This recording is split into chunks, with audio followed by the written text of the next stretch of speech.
आपण आंब्याच्या लोणच्याला घेतो. हे आता आंबे चिरून ठेवलेत बघा. हे बघा इथं आहेत. हे आंबे असे चिरून ठेवलेत. पुसून धुवून पाण्यात रात्रभर घालून ठेवायचे.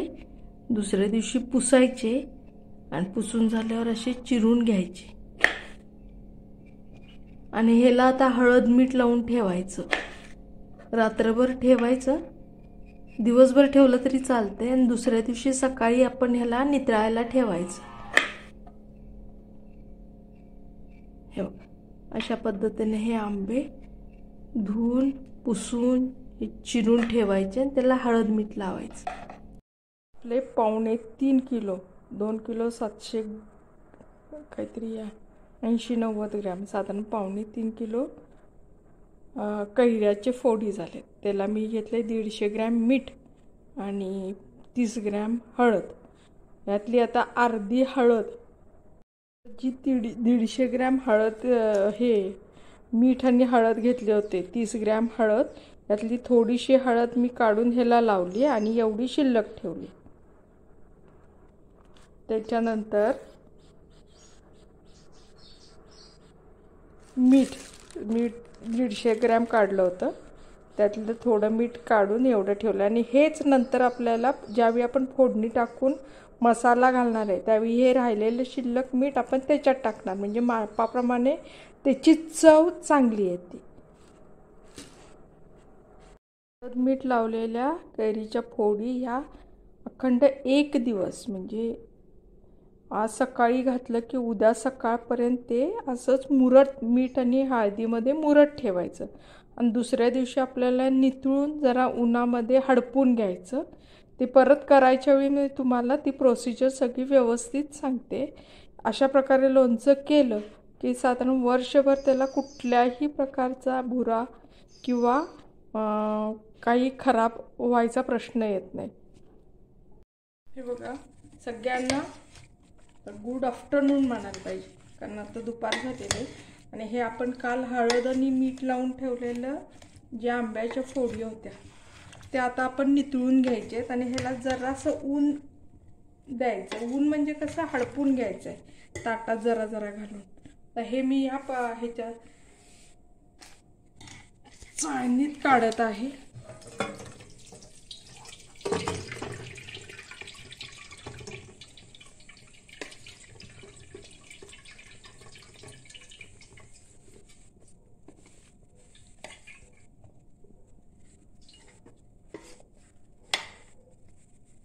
पद्धतीने हे ताटात पसरून उन्हात ठेवून घ्यायचं. म्हणजे त्यातलं जे मॉइश्चर असेल ते निघून जाते. आणि हे पाणी आपलं निघालेलं आहे बघा नितळून. जे आपण आंबे हळद मीठ लावलेलं पाणी होतं की नाही हे एवढं निघालंय. आणि हे आपण आता ते नितळून झालेलं हे उन्हात हडपायला ठेवायचं. आणि हे पाणी टाकून द्यायचं नाही. थोड्या वेळ ठेवायचं. हे मिसळून झालं की जर जास्त कोरडं वाटत असेल तर ह्याच्यातलं थोडंसं पाणी त्याच्यात ओतायला लागते. म्हणून हे सगळं बघून झाल्यावर आपण हे ओतून द्यायचं पाणी. आता हे उन्हात ठेवूया आपण. हे आता 10 ते 15 मिनटं ठेवून घ्यायचं उन्हामध्ये. आणि जरासं वरचा लेअर हे झाला की आपण जरासं हलवायचं. म्हणजे आणखीन थोड्या बाजूला जर ओलं राहिलं असेल तर ते परत कोरडं होते. असं एकदा 10 मिनिटानंतर दुसऱ्यांदा जरासं हलवून घ्यायचं. हे म्हणजे दोन्ही बाजूने कोरडं होते. तोपर्यंत आपण मसाला काढून भाजून घेऊया. आता आपण लोणच्याचा मसाल्याचं प्रमाण बघत आहोत. याच्यामध्ये आपण घेतलेलं आहे 60 ग्रॅम धने, 30 ग्रॅम जिरे, हे 90 ग्रॅम बडीशेप, 90 ग्रॅम मोहरी आणि मेथी आपण 12.5 ग्रॅम घेतले. हिंग घेतले आपण 50 ग्रॅम. हिंग पावडर घेतले मी. त्याच्यानंतर साखर घेतली. आपल्याला साखर आवडत असली तर घाला, नाही घातली तरी चालेल. मी इथं साखर 200 ग्रॅम घेतले. आणि लाल तिखट इथं मी घेतलेलं आहे 150 ग्रॅम. मीठ आपण पहिला घेतलेलं आहे ते 150 ग्रॅम. त्याच्यातलं थोडं मीठ आणि हळद लावून ठेवले. आणि राहिलेली परत आपण आता त्याच्यात शिल्लक आहे ती घालणार आहे. आता आणि त्याच्यानंतर आपण घ्यायचं आहे अर्धा किलो तेल फोडणीसाठी. आता हे पहिल्यांदा जे मसाला आहे तो जाडसर असा वाटून घ्यायचा आहे. ह्याचं प्रमाण मी तुम्हाला सगळं डिस्क्रिप्शनमध्ये देईन. हे सगळं एकत्र करायचं आहे आणि हे आपल्याला जाडसर वाटून एका भांड्यात काढून घ्यायचं आहे. मी ह्या भांड्यामध्ये काढून घेणार आहे. मिक्सरला जाडसर वाटून घेणार आहे मी. आता आपण ह्याच्यासाठी लोणच्यासाठी फोडणी तयार करून घेऊया. यासाठी मी अर्धा किलो तेल गरम करत ठेवलेलं आहे आणि ह्या तेलामध्ये आता आपण मसाला जो केलेला आहे तो मिक्सरला बारीक वाटलेला आहे तो, हे हिंग, त्याच्यानंतर हे तिखट, हे साखर, हे सगळं त्यात हे करायचं, टाकायचं फोडणीला आणि ती फोडणी पूर्ण गार करून घ्यायची. आणि त्याच्यानंतर आपण जे आंबे, हळद आणि मीठ लावलेले आहे त्याच्यात ती फोडणी ओतायची.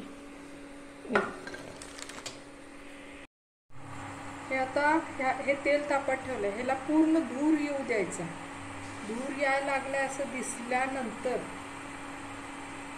गॅस बंद करायचा आणि थोडा वेळ परत ते थोडंसं त्याचं टेम्परेचर कमी येऊ द्यायचं आणि त्याच्यानंतर हे जो मसाला आहे तो त्याच्यात घालायचा, नाहीतर मग कडक ह्याच्यात घातलं जास्त तर तो करपून जाईल. हे आता धूर यायला लागला की हे गॅस बंद करायचं.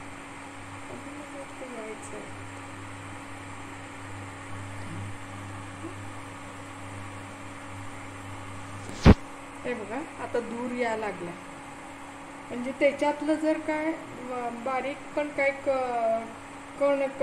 कस असेल तो निघून जाईल आणि आपलं लोणचं खराब होणार नाही. तेवढ्यासाठी त्याला उकळून म्हणजे धूर येईस्तोपर्यंत त्याला तापवून घ्यायचं. आता मी हे धूर यायला लागलाय, मी गॅस बंद करते आणि हे पूर्ण थोडंसं त्याचं टेम्परेचर कमी येऊ द्यायचं. हे आता उन्हात फोडी आणलेत बघा, पूर्ण कोरड्या झालेल्या आहेत. कोरड्या करून घ्यायच्या त्या फोडी. आता ह्या भांड्यात काढते. कालवायसाठी आपण जे हे हळद मीठ लावून ठेवलेलं भांडं होतं त्यातच आता हे फोडी काढून घ्यायच्या.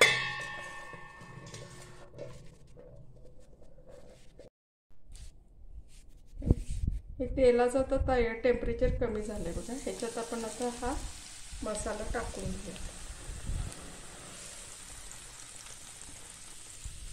मसाला मिक्स करताना त्याच्यामध्ये पहिली जी मीठ होतं ते आणि नंतरचे 150 ग्रॅम मीठ, हळद आणि तो सगळा मसाला, तिखट, हिंग सगळं एकत्र करायचं आणि त्याच्यानंतर तो तेलामध्ये टाकायचा. त्यानंतर साखर टाकायची आणि हा मसाला आपल्याला हलवून घ्यायचा आहे.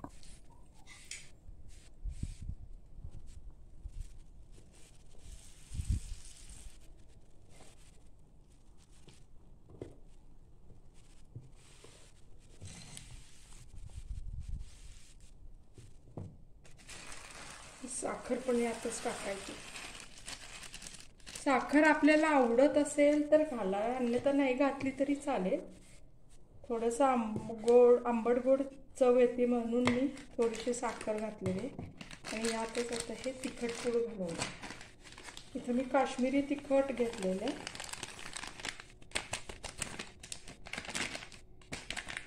आणि थोडी ज्वारी घेतलेली आहे.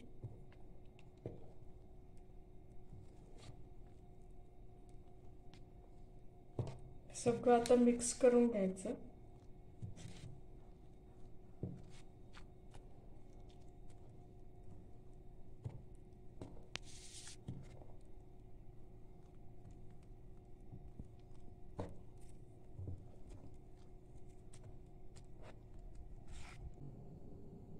ही आता आपली लोणच्याची फोडणी तयार झाली बघा. अर्धा किलो तेलामध्ये सगळं ते धने, जिरे, बडीशेप, मोहरी, हिंग, तिखट, मीठ सगळं घालून ही फोडणी तयार झाली. ही पूर्ण गार झाली, अजिबात गरम नाही. आणि हे आपल्या फोडी कोरड्या करून घेतलेल्या, तर ही फोडणी ह्याच्यामध्ये ओतायची.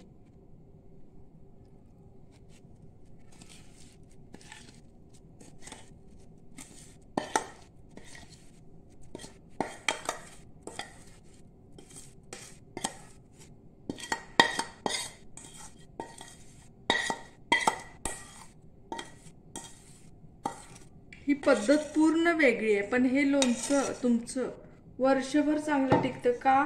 तर हे कडक तेल केल्यामुळं त्याच्यात जर फोडणी ओतली तर ती फोडणीचं जे बारीक जरी त्याच्यात ओलावा किंवा आंबट ओलं म्हणतात ना, तसं जर असेल तर ते पूर्ण निघून जातं त्या कडक तेलामध्ये. आणि ते कडक तेलामध्ये टाकल्यामुळे फोडणीच केल्यासारखे ते आणि खमंग होतंय लोणचं.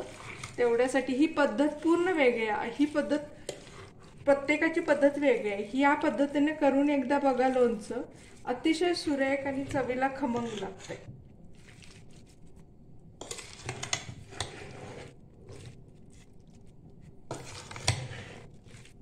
अशा पद्धतीने हे आपलं लोणचं तयार झालंय.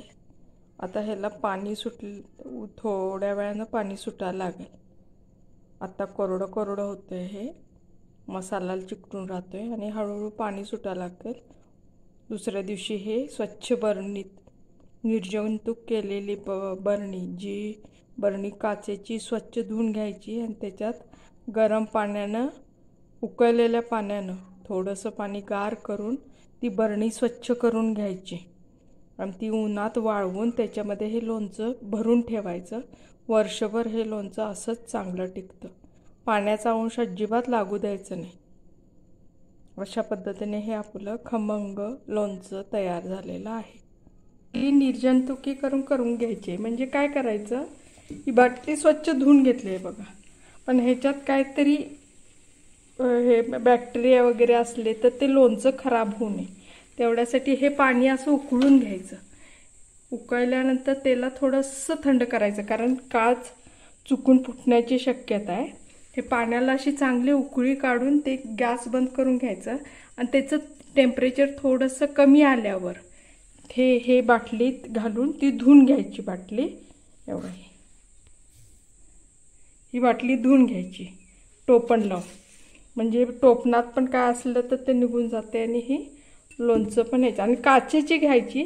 काचेची बाटली घेतली की त्याच्यात लोणचं चांगलं वर्षभर मस्त राहतंय, खराब अजिबात होत नाही. हे थोडीशी वाफ कमी येऊन देत, त्याच्यानंतर आपण ही बाटली धुवून घेऊयात त्यानं. आणि त्याच्यानंतर ते उन्हात, कडक उन्हात ती वाळवून घ्यायची. पाणी गार झाले बघा. आता आपण ही बरणी धुवून घेऊया, त्याला निर्जंतुकीकरण करून घ्या. हे पाणी उकळलेलं होतं मगाशी. आता काय करायचं बघा,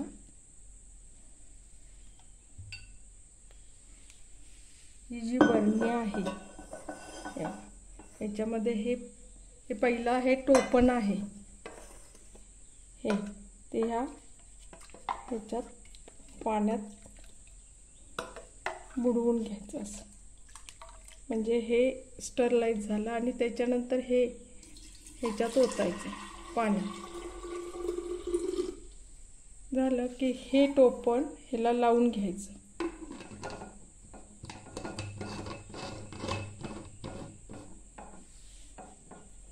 थोडंसं हलकं लावा, म्हणजे वाफ थोडी असेल तर ती बाहेर जाईल.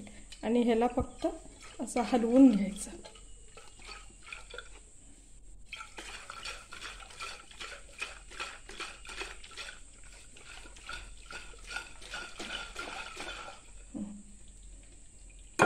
हे झालं की ह्याला काय नाही, फक्त आता हे पाणी ह्याच्यामध्ये ओतून घ्यायचं. जे आपण भांड्यात हे केलेलं होतं, उकळलेलं होतं, त्या भांड्यामध्ये हे ओतून घ्यायचं असं. आणि त्याच्यानंतर ही बरणी आहे, ही आता आपली निर्जंतुकीकरण केलेलं आहे त्याचं, म्हणजे स्टरलाइज झाली आहे. आता ही उन्हात आपल्याला कडक उन्हात वाळवून घ्यायची आहे. दाखवते. तर आपण ही उन्हात वाळवायला गच्ची नेऊया. अशा पद्धतीने ही बरणी आहे, हे बघा, ते आपण उन्हात वाळत ठेवूया. आणि चांगलं उन्हात, कडकडीत उन्हात वाळलं की त्याच्यात मग आपण खाली जे लोणचं केलेलं आहे ते भरून ठेवूया. आता हे कडक उन्हात वाळवल्यामुळं आणि पाण्यात, गरम पाण्यात धुतल्यामुळं ते शुद्ध होऊन जाते आणि मग लोणचं चांगलं वर्षभर टिकते. जर हे असं करायचं नसेल तर दुसरी टिप सांगते मी. आपली कोळसा असतोय ना, त्याच्यावर कोळसा जाळून घ्यायचा आणि त्याच्या ती वाटीत काढून घ्यायचा तो निखारा कोळसा जाळलेला, त्याच्यावर हिंग टाकायचा आणि ही धुवून स्वच्छ पुसलेली बरणी कोरडी झालेली ती त्याच्यावर 1-2 मिनिटासाठी पालती करून ठेवायची. त्यामुळे सुद्धा हिंगाच्या वासानं सुद्धा ते निर्जंतुकीकरण होते. दोन्हीपैकी तुम्हाला कुठलं योग्य वाटेल किंवा कुठलं सोपं वाटेल त्या पद्धतीनं तुम्ही बाटलीला किंवा बरणीला स्टरलाइज करून घेऊ शकता. काल आपण केलेलं लोणचं बघा, तवंग किती छान आलाय.